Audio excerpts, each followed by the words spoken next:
How to fix Microsoft Edge blocking downloads. Hey guys, welcome back to our YouTube channel and let us get started.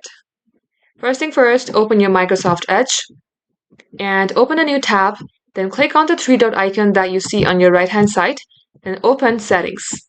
Here come on to Cookies and Site Permissions. Scroll below until you see the option of pop-ups and redirects. Click onto it and make sure that this is toggled off. If we have previously blocked any sites, free them and also make sure that there is no sites under allow as well. Once you do everything, come at the software, then type in Windows Security. Open your Windows Security.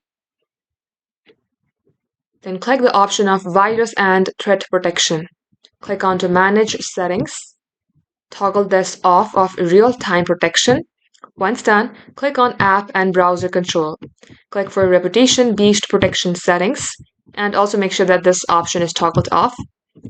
Once you do so, restart your device, and that shall definitely fix your downloading problem. Thank you all for watching the video till the very end. If that helped you in any ways, then don't forget to like and subscribe.